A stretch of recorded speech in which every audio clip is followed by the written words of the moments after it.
ഉണ്ണീശോയോടുള്ള നൊവേന December 14.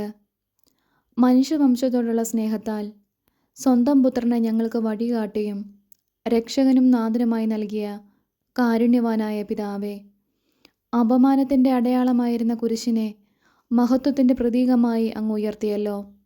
സമാധാനവും സഹായവും കാണാതെ ജീവിതക്ലേശങ്ങളിൽപ്പെട്ട് വലയുന്ന ഞങ്ങളുടെ ദുഃഖദുരിതങ്ങളാകുന്ന കുരിശുകളെ അങ്ങേ കൃപാകടാക്ഷത്താൽ രക്ഷാകരമാക്കി തീർക്കണമേ. അന്തിമ നിമിഷത്തിൽ ഞങ്ങളുടെ രക്ഷയുടെ അടയാളമായ വിശുദ്ധ കുരിശിനെ സ്നേഹപൂർവ്വം ചുംബിച്ചുകൊണ്ട് ഈ ലോക ജീവിതം അവസാനിപ്പിക്കുവാൻ ഞങ്ങൾക്കിടയാകട്ടെ. ഇപ്പോൾ അങ്ങേ സന്നിധിയിൽ വിനീതരായി നിൽക്കുന്ന അങ്ങേ മക്കളായ ഞങ്ങളുടെ പ്രാർത്ഥനകൾ കരുണയോടെ സ്വീകരിച്ചരുളണമേ. ഈശോ മിശിഹായെ, ഞങ്ങൾ അങ്ങയെ കുമ്പിട്ട് ആരാധിച്ച് അങ്ങേക്ക് സ്തോത്രം ചെയ്യുന്നു. എന്തുകൊണ്ടെന്നാൽ വിശുദ്ധ കുരിശാൽ ലോകത്തെ അങ്ങ് വീണ്ടും രക്ഷിച്ചു. കർത്താവിന് കീർത്തനം പാടുവിൻ, എന്തെന്നാൽ അവിടുന്ന് സ്നേഹനിധിയാകുന്നു. കർത്താവിന് കീർത്തനം പാടുവിൻ, എന്തെന്നാൽ അവിടുന്ന് സ്നേഹനിധിയാകുന്നു. കർത്താവ് വലിയവനും ശക്തനുമാകുന്നു, അവിടുത്തെ വിജ്ഞാനം അഗാധമാകുന്നു. കർത്താവിന് കീർത്തനം പാടുവിൻ, എന്തെന്നാൽ അവിടുന്ന് സ്നേഹനിധിയാകുന്നു.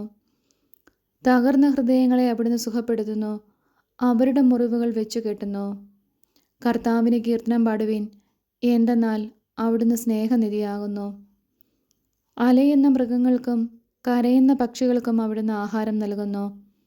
കർത്താവിന് കീർത്തനം പാടുവിൻ, എന്തെന്നാൽ അവിടുന്ന് സ്നേഹനിധിയാകുന്നു. ബന്ധിതരെ മോചിപ്പിക്കുകയും അനാഥരെ സംരക്ഷിക്കുകയും ചെയ്യുന്നു. കർത്താവിന് കീർത്തനം പാടുവിൻ, എന്തെന്നാൽ അവിടുന്ന് സ്നേഹനിധിയാകുന്നു. വീഴുന്നവരെ കർത്താവ് താങ്ങുന്നു, വീണവരെ കൈപിടിച്ചെഴുന്നേൽപ്പിക്കുകയും ചെയ്യുന്നു. കർത്താവിന് കീർത്തനം പാടുവിൻ, എന്തെന്നാൽ അവിടുന്ന് സ്നേഹനിധിയാകുന്നു.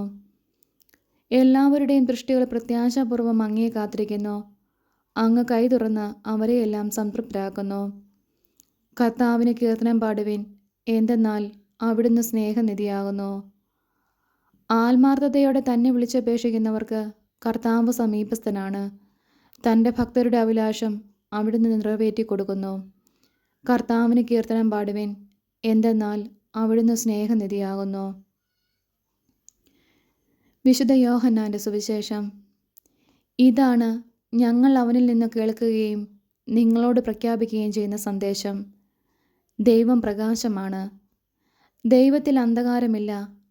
അവിടുത്തോട് കൂട്ടായ്മയുണ്ടെന്ന് പറയുകയും അതേസമയം അന്ധകാരത്തിൽ നടക്കുകയും ചെയ്താൽ നാം വ്യാജം പറയുന്നവരാകും, സത്യം പ്രവർത്തിക്കുന്നുമില്ല. അവിടുന്ന് പ്രകാശത്തിലായിരിക്കുന്നത് പോലെ നമ്മളും പ്രകാശത്തിൽ സഞ്ചരിക്കുന്നെങ്കിൽ നമുക്ക് പരസ്പരം കൂട്ടായ്മയുണ്ടാകും. അവിടുത്തെ പുത്രനായ യേശുവിൻ്റെ രക്തം എല്ലാ പാപങ്ങളിൽ നിന്നും നമ്മെ ശുദ്ധീകരിക്കുന്നു. നമുക്ക് പാപമില്ലെന്ന് നാം പറഞ്ഞാൽ അത് ആത്മവഞ്ചനയാകും. അപ്പോൾ നമ്മളിൽ സത്യമില്ലെന്ന് വരും. എന്നാൽ നാം പാപം ഏറ്റു പറയുന്നെങ്കിൽ അവൻ വിശ്വസ്തനും നീതിമാനുമാകിയാൽ പാപങ്ങൾ ക്ഷമിക്കുകയും എല്ലാ അനീതികളിൽ നിന്നും നമ്മെ ശുദ്ധീകരിക്കുകയും ചെയ്യും. നാം പാപം ചെയ്തിട്ടില്ല എന്ന് പറഞ്ഞാൽ നാം അവനെ വ്യാജം പറയുന്നവനാക്കുന്നു, അവൻ്റെ വചനം നമ്മിൽ ഉണ്ടായിരിക്കുകയുമില്ല. നമ്മുടെ കർത്താവായ മിശിഹായ്ക്ക് സ്തുതി. നമുക്കെല്ലാവർക്കും ഭക്തിയോടും പ്രതീക്ഷയോടും കൂടെ കർത്താവെ, ഞങ്ങളുടെ പ്രാർത്ഥന കേൾക്കണമേ എന്ന് അപേക്ഷിക്കാം. കർത്താവെ, ഞങ്ങളുടെ പ്രാർത്ഥന കേൾക്കണമേ. അങ്ങേ ജനങ്ങളുടെ ആത്മീയ അന്ധകാരം നീക്കുവാൻ കുരിശിൻ്റെ പ്രകാശം കൊണ്ട് ലോകത്തിൽ വെളിച്ചം പരത്തിയ കർത്താവെ, ഞങ്ങളുടെ ബുദ്ധിയെ പ്രകാശിപ്പിക്കുകയും മനസ്സിനെ ശക്തിപ്പെടുത്തുകയും നിർമ്മല മനസാക്ഷിയോടുകൂടി ജീവിക്കാൻ അനുഗ്രഹിക്കുകയും ചെയ്യണമെന്ന് അങ്ങയോട് ഞങ്ങൾ പ്രാർത്ഥിക്കുന്നു. കർത്താവെ, ഞങ്ങളുടെ പ്രാർത്ഥന കേൾക്കണമേ. കുരിശിൻ്റെ അടയാളത്താൽ നിങ്ങൾ വിജയം വരിക്കുമെന്ന് അരുൾ ചെയ്ത കർത്താവെ, അങ്ങയുടെ വിശുദ്ധ കുരിശിൽ അഭയം തേടുന്ന ഞങ്ങളുടെ പരിശ്രമങ്ങളെ വിജയിപ്പിക്കണമെന്ന് അങ്ങയോട് ഞങ്ങൾ പ്രാർത്ഥിക്കുന്നു. കർത്താവെ, ഞങ്ങളുടെ പ്രാർത്ഥന കേൾക്കണമേ. നിങ്ങളുടെ ദുഃഖങ്ങൾ സന്തോഷമായി മാറുമെന്ന് ശിഷ്യന്മാരെ ആശ്വസിപ്പിച്ച കർത്താവെ, ദാരിദ്ര്യത്താലും രോഗത്താലും വലയുന്നവരും പലവിധ ക്ലേശങ്ങൾ അനുഭവിക്കുന്നവരുമായ ഞങ്ങളെയും ഞങ്ങളുടെ സഹോദരരെയും ആശ്വസിപ്പിക്കണമെന്ന് അങ്ങയോട് ഞങ്ങൾ പ്രാർത്ഥിക്കുന്നു. കർത്താവെ, ഞങ്ങളുടെ പ്രാർത്ഥന കേൾക്കണമേ. അങ്ങയുടെ അരൂപിയാൽ ശിലാഹൃദയത്തെ പോലും മൃദുലമാക്കുമെന്ന് അരുളി ചെയ്ത കർത്താവെ, സ്വാർത്ഥമായി മാത്രം ചിന്തിക്കുകയും കുടുംബസമാധാനം തകർക്കുകയും ചെയ്യുന്നവരിൽ അങ്ങയുടെ കാരുണ്യം വർഷിക്കണമെന്നും അവരുടെ ബുദ്ധിയെ പ്രകാശിപ്പിക്കുകയും അങ്ങയുടെ സ്നേഹചൈതന്യം അവർക്ക് നൽകുകയും ചെയ്യണമെന്നും അങ്ങയോട് ഞങ്ങൾ പ്രാർത്ഥിക്കുന്നു. കർത്താവെ, ഞങ്ങളുടെ പ്രാർത്ഥന കേൾക്കണമേ.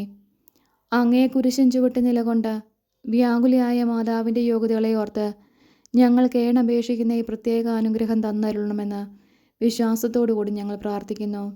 കർത്താവെ, ഞങ്ങളുടെ പ്രാർത്ഥന കേൾക്കണമേ. നമ്മളുടെ ഉദ്ദിഷ്ടകാര്യം എന്താണോ അതിവിടെ അനുസ്മരിക്കുക. പിതാവും പുത്രനും പരിശുദ്ധാത്മാവുമായ സർവേശ്വര, അങ്ങേക്ക് അസാധ്യമായി യാതൊന്നുമില്ലെന്ന് ഞങ്ങൾ ഉറച്ചു വിശ്വസിക്കുന്നു.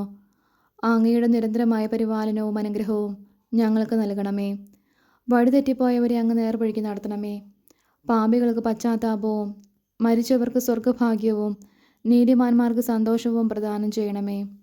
പ്രത്യാശാപൂർവം അങ്ങേ സന്നിധിയിൽ സമർപ്പിക്കുന്ന ഈ പ്രാർത്ഥനകൾ ദയയോടെ കേട്ടരുളണമെന്ന് അങ്ങയോട് ഞങ്ങൾ അപേക്ഷിക്കുന്നു. പ്രാർത്ഥിക്കാം. സർവശക്തനും കാരുണ്യവാനുമായ ദൈവമേ, അങ്ങേ തിരുകൽപ്പനകൾ അനുസരിച്ചിരുന്നപ്പോഴെല്ലാം ഇസ്രായേൽ മക്കളെ അങ്ങ് അനുഗ്രഹിക്കുകയും സത്യമാർഗത്തിൽ നിന്ന് വ്യതിചലിച്ച് ദുർമാർഗത്തിൽ ചരിച്ചപ്പോഴെല്ലാം അങ്ങയുടെ അനുഗ്രഹത്തിൻ്റെ വലങ്കൈ അവരിൽ നിന്ന് പിൻവലിക്കുകയും ചെയ്തുവല്ലോ. അങ്ങേ പ്രമാണങ്ങളനുസരിച്ച് പാപമാർഗത്തിൽ നിന്ന് പിന്തിരിയുവാനും അങ്ങനെ അങ്ങയുടെ അനുഗ്രഹത്തിന് അർഹരാകുവാനും ഞങ്ങൾക്ക് കൃപ ചെയ്യണമേ. ആമേൻ.